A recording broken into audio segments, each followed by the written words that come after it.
Oh, howdy, everybody. It's Freddie and Tony. We're here at the shop. I thought I gotta get used to this thing.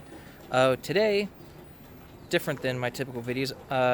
Some of you saw my last video. I think like 3 of you saw the video where I finally revealed what car I had. You should just go live with this. You should just post it straight live to Facebook or YouTube. I don't have the data plan for that. I'm too poor. It's super late. Once I bought this car, I had to cut my data plan. So the last video, I think 4 or 5 of you guys saw it. I got a 2008 ISF. I didn't really show the car that much. I just talked about what I had. But in this video, I'm going to give you guys kind of like a grand tour of the car, show you everything, show you how it looks. No mods in this video though, just showing you what I got. So let's get to it. So here it is, my 2008 Lexus ISF. It has the SR20 in it, JDM 180SX Wing Bro. Yeah, and it's the metallic silver. Oh wait, that's not it. This is it. This is the car. Oh man, it looks better in the phone than it does in real life. Don't say that on the video. I mean, like, it looks great in person, but like, I don't know, this shop makes it look really good.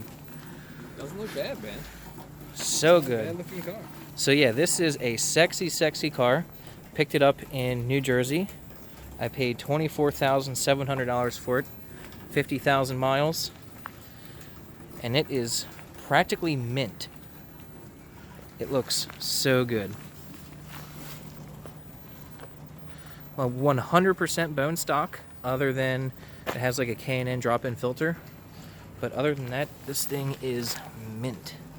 6-piston Brembos, I believe, up front, drilled and slotted rotors, functional fender vent for the brakes. Looks so good.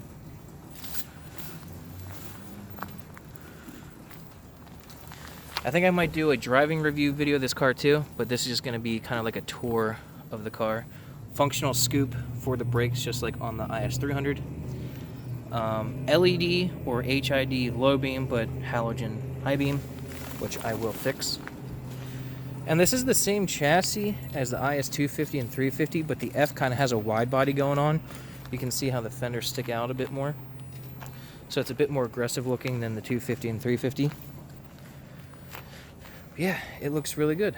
I'll show you guys the inside. It is keyless entry, so if you have the key in your pocket, you just kind of touch the door and it unlocks. And you can touch that button and lock it. So yeah, it's locked. And now it's unlocked. And here is the interior. Pretty mint. Very few defects on the interior. And it is 11 years old.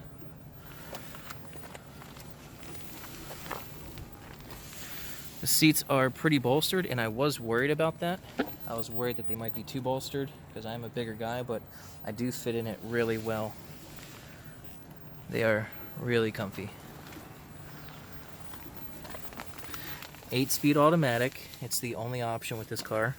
And you do get paddle shifters that shift extremely fast once the car is warmed up. Shifts in like 0.2 seconds or something. So yeah, I'll show you the gauge cluster.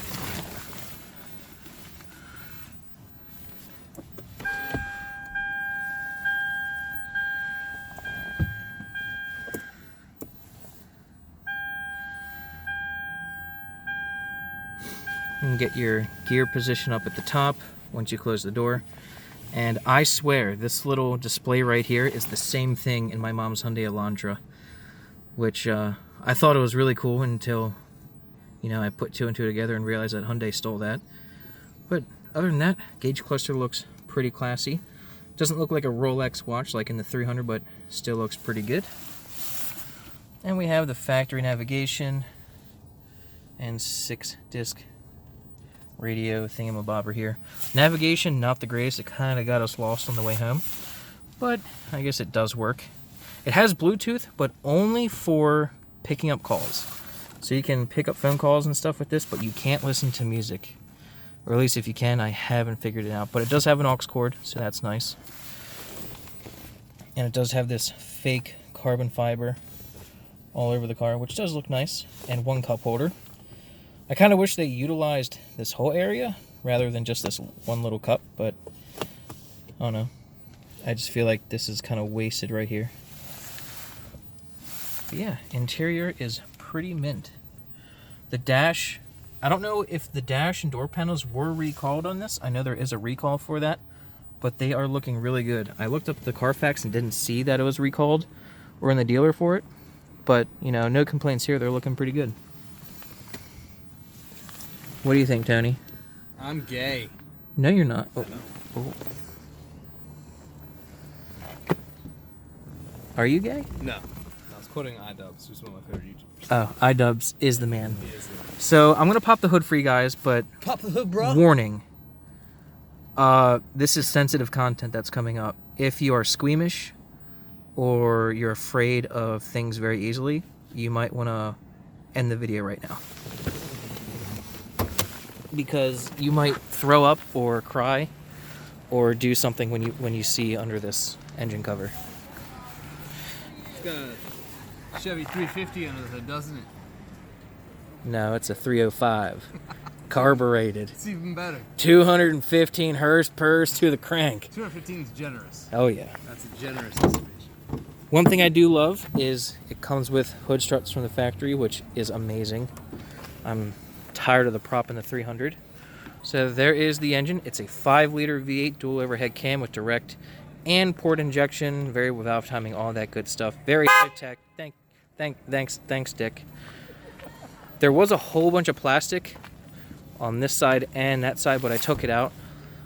It looks cleaner or classier with it, but I like serviceability, so I took it off because it was just annoying me. It looks fake with all that plastic. Yeah, I left that plastic piece on, and the engine cover, that has to stay on because I'm going to take it off, or Tony's going to take it off, and you guys are going to absolutely cringe if you've never seen the ISF engine before. Holy shit. This is worse than the 7M. Like, I thought the 7M looked complicated and just like a rat's nest of crap. If you ever leave this at the shop with the hood open, I'm just going to unplug something. Oh my god. And not tell you. It is so bad. Or I'll unhook a hose and just not tell you what. Like, it looks like an alien or like a giant spider just sitting on top of All this. this needs to go away, and you need to do individual throttle bodies. Oh, yes. That's what you need to I do. think what most of that, though, is for like the dual injection system because this is like a really early model of that. I guess there's just a lot going on. Just delete all of it and do ITDs. I would love to. This thing would sound amazing. Yeah, it would also be like $8 bajillion. Yeah. And the airbox is interesting. I'm not sure if I can delete this or modify it without getting a check engine light, but you know, my Spec V had secondary intake runners on the intake manifold that opened up at like $5,000. Looks so much better. Yes, so glad it's back on. But this has a secondary flapper mobobber in the airbox. So when you hit 3,600 RPM, that opens and you get more air and it's a little bit louder. I'm not sure why they don't just leave it open. I guess for noise or luxury or whatever. Yeah, so it's a luxury car. I'm going to see if I can poor man dude. mod that. Get a little bit more purrs, I guess, or make it sound a little bit better. But yeah, that engine cover has to stay on. It has to. Looks infinitely better. I like and your performance blue battery, bro. oh yeah, it's Bosch, bro. Bosch, bro. That's probably the most expensive battery I've ever had. I would never buy a Bosch battery. Can't afford that shit. But it does look nice. It does look good. Yeah. So you can see the valve. So when you turn the car on, that will get sucked shut from the vacuum. And then 3,600 RPM, open up. Yeah. So that is the car. I don't think I need to show you the trunk or the back seat, but that is it. It is a sexy machine, and I love it. I think I will do a driving review of it. I think I might even do... Tony, what do you think? Should we do a video comparing this to the IS300? No. No? No one will watch it. Well, what if someone's like, hey man, I'm thinking about spending 20 grand.